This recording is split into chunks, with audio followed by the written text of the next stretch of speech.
Tawuran antar dua kelompok remaja pecah di Jalan Budi Raya, Kebonjeruk, Jakarta Barat, Kamis dini hari. Para remaja ini membekali diri mereka dengan senjata tajam jenis parang dan celurit. Tidak ada polisi yang berpatroli saat tawuran berlangsung. Dengan geram, warga yang ada di lokasi langsung turun ke jalan dan membubarkan aksi tawuran ini. Jam 4:30. Nah itu pas tawuran kelompok mana sama kelompok mana, Pak? Ya itu tadi anak kepak sama anak kepak. oh anak kepak sama gabungan sama anak kopro. Nah itu dalam tawuran itu pada bawa sajam juga ya, Pak? Bawa Panjang-panjang, Pak. Begini, Pak. Biasanya permasalahannya apa sih, Pak? Kalau di sini, Pak? kurang tahu saya. Masalahnya tahunya anak-anak di sini dari sono sama dari sini selalu datang tahu-tahu udah cekcok gitu. Warga berharap tak ada lagi aksi tawuran di wilayah mereka. Warga mengaku terganggu dengan ulah sekelompok remaja yang tak bertanggung jawab ini. Dari Jakarta, Miftahul Gani, iNews melaporkan.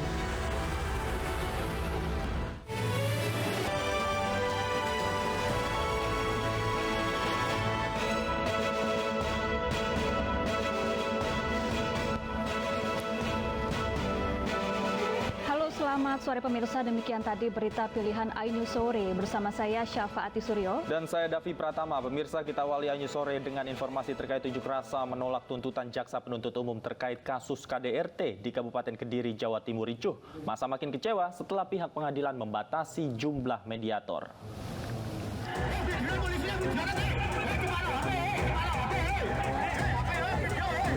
Aksi saling dorong terjadi di depan Pengadilan Negeri Kabupaten Kediri, Jawa Timur.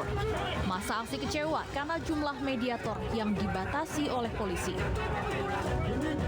Masa yang tergabung dalam Ikatan Pemuda Kediri meminta Majelis Hakim Pengadilan Negeri Kabupaten Kediri untuk menolak tuntutan Jaksa Penuntut Umum yang hanya menuntut pelaku KDRT selama 7 bulan saja. Masa meminta Majelis Hukum mempertimbangkan vonis untuk pelaku setidaknya 1 hingga 2 tahun. Dia juga sudah 7 tahun ditelantarkan sama suaminya. Jadi dengan persidangan kemarin, hakim betul-betul memutuskan seadil-adilnya. Walaupun JPU memutuskan cuma 7 bulan, paling tidak hukuman itu naik mungkin 2 tahun ataupun 3 tahun. Itu tuntutan kita. Tuntutan JPU dinilai tak sebanding dengan kekerasan yang dialami oleh korban. Masa meminta majelis hakim memvonis pelaku dengan hukuman maksimal. Tuntutan adanya kasus KDRT yang telah kita duga ya, kemarin tuntutannya diundur 1 minggu, kita takutnya ada permainan, ternyata tuntutannya sangat rendah yaitu 7 bulan. Kasus KDRT yang dialami korban kini masuk dalam tahap pledoi di Pengadilan Negeri Kabupaten Kediri. Pekan depan, masa akan melakukan aksi serupa untuk mengawal jalannya sidang putusan. Dari Kabupaten Kediri, Jawa Timur, Afnan Subagio, iNews melaporkan. Pemirsa, macet panjang terjadi di Tol Jagorawi arah Jakarta Kamis pagi. Penyebabnya kecelakaan truk yang menabrak separator.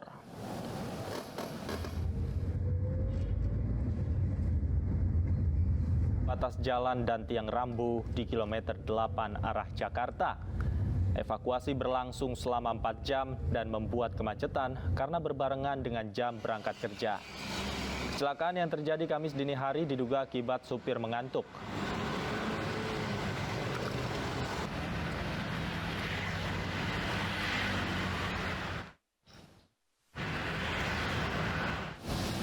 Pemirsa, sejumlah pengendara motor nekat melawan arah demi kabur dari razia di flyover Jati Baru, Gambir, Jakarta Pusat. Sementara pelanggar lalu lintas yang terjaring langsung ditilang petugas.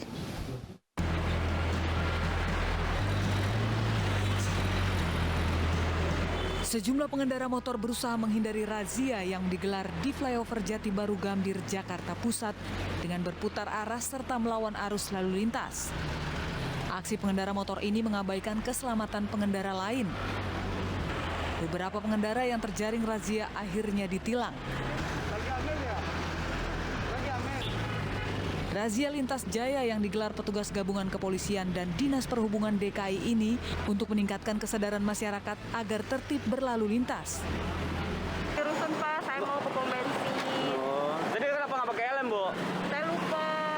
Oh, gitu. Tadi udah ingat padahal udah kemana sih? Ya, ini mau isi bensin, soalnya saya mau jemput anak saya. Kalau nggak dijemput nanti itu. Nanti saya balik lagi nih, saya ambil helmnya. Nanti saya kesini lagi, saya kasih lihat. Oke, Bu. Siap, Bu. Masih rendahnya tingkat kesadaran masyarakat membuat kasus pelanggaran masih banyak terjadi. Dari Jakarta, Rani Sanjaya, iNews melaporkan. Pemirsa, kepolisian daerah Jawa Barat akan menindak tegas aksi pembegalan dan kekerasan oleh geng motor. Kapolda Jawa Barat bahkan memerintahkan jajarannya untuk tembak di tempat geng motor dan begal. Aksi begal dan kekerasan yang dilakukan geng motor di sejumlah daerah di Jawa Barat membuat Kapolda Jawa Barat Irjen Pol Suntana memberi atensi khusus. Kapolda menginstruksikan jajarannya di tingkat Polres hingga Polsek agar melakukan tindakan tegas termasuk dengan tembak di tempat. Sejumlah daerah di Jawa Barat masuk kategori rawan kejahatan dengan kekerasan, diantaranya wilayah Cirebon, Bogor, dan Sukabumi. Kekerasan di kawasan tersebut banyak menimbulkan korban sehingga perlu diambil tindakan tegas.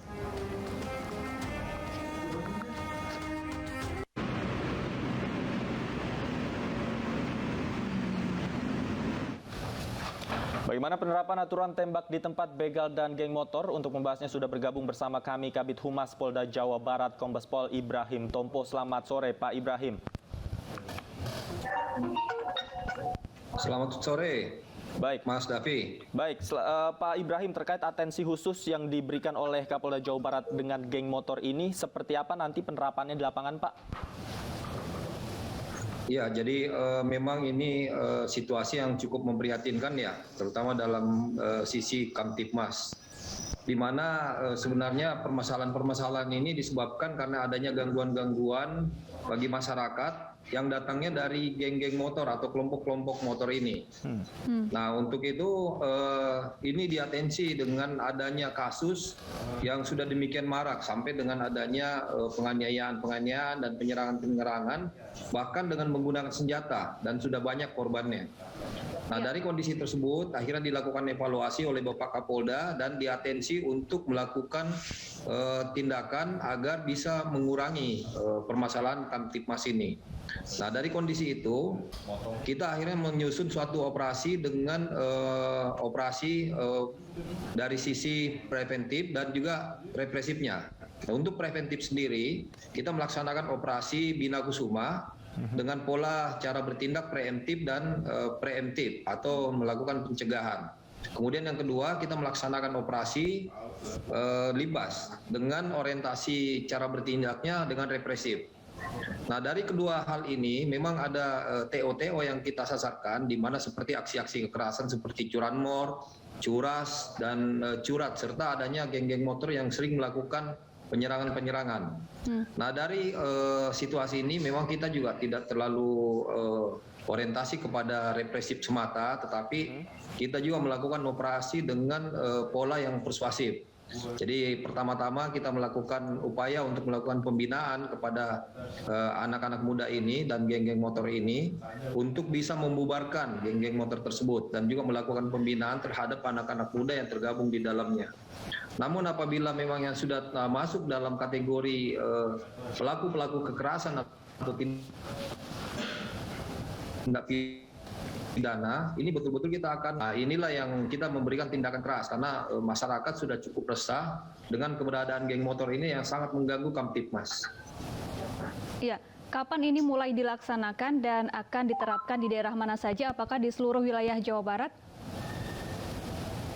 Ya, jadi operasi ini memang sudah berlangsung dari tanggal 26, berlaku 10 hari ke depan, memang sampai sekitar tanggal 6 ya.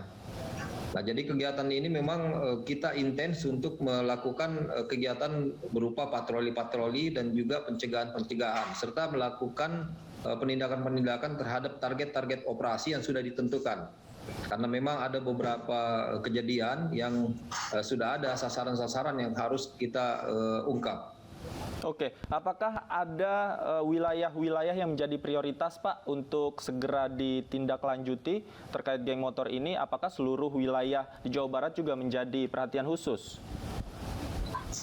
Ya, jadi bentuk operasi ini merupakan operasi mandiri kewilayahan yang kita adakan khusus untuk seluruh wilayah Polda Jawa Barat. Sehingga dengan operasi ini kita berlakukan, seluruh wilayah Polres ini juga ikut melaksanakan.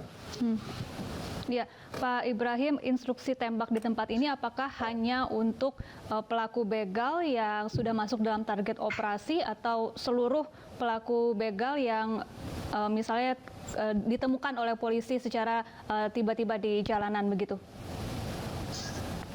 Ya, jadi instruksi ini memang diberikan oleh para Kapolres untuk memberikan spirit tugas kepada anggota di lapangan.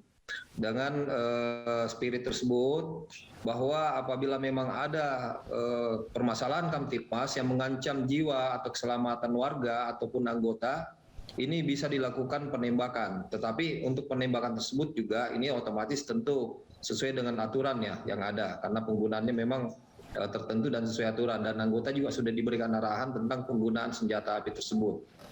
Ini memang kita gunakan sebagai shock terapi bagi pelaku-pelaku kejahatan, karena memang aksinya ini sudah cukup mengancam jiwa, karena memang cukup banyak aksi-aksinya akhirnya menimbulkan korban. Baik, terima kasih Kombes Pol Ibrahim Tompo telah bergabung bersama kami di iNews Sore. Ya, kita ke informasi selanjutnya, pemirsa. Nakhoda dan pemilik kapal motor Ladang Pertiwi yang tenggelam di Selat Makassar jadi tersangka. Keduanya dinilai lalai karena tidak melaporkan jumlah penumpang sehingga kapal kecelakaan.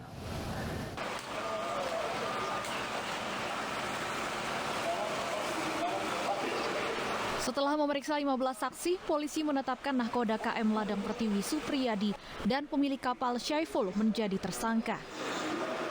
Keduanya dinilai melanggar undang-undang tentang pelayaran. Kedua tersangka mengangkut penumpang secara ilegal dan melakukan kelalaian yang mengakibatkan kapal tenggelam di Selat Makassar, Sulawesi Selatan.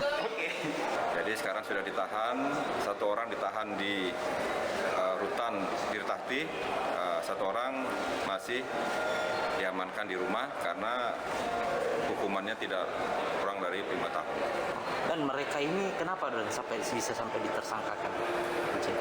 Sesuai dengan Undang-Undang Pelayaran, itu lalai, ya, tidak mendaftarkan pelayarannya ke Syah Bandar. Jadi semacam ilegal mengangkut penumpang. Sebelumnya, KM Ladang Pertiwi yang berlayar dari Pelabuhan Pautere, Makassar, tenggelam di Selat Makassar, Sulawesi Selatan, Kamis pekan lalu. Diduga kapal yang membawa 50 penumpang ini kehabisan solar, kemudian dihantam ombak hingga tenggelam. Hingga kini 18 orang hilang dan masih dalam pencarian. Sementara 1 meninggal dunia dan 31 orang selamat. Dari Makassar, Sulawesi Selatan, Wahyu Ruslan, iNews melaporkan. Pemirsa, hari ini meet and greet dengan pebalap Formula E digelar di Monumen Nasional Jakarta. Langsung saja kita ikuti acara meet and greet Formula E bersama rekan kami Mahathir Muhammad di sana.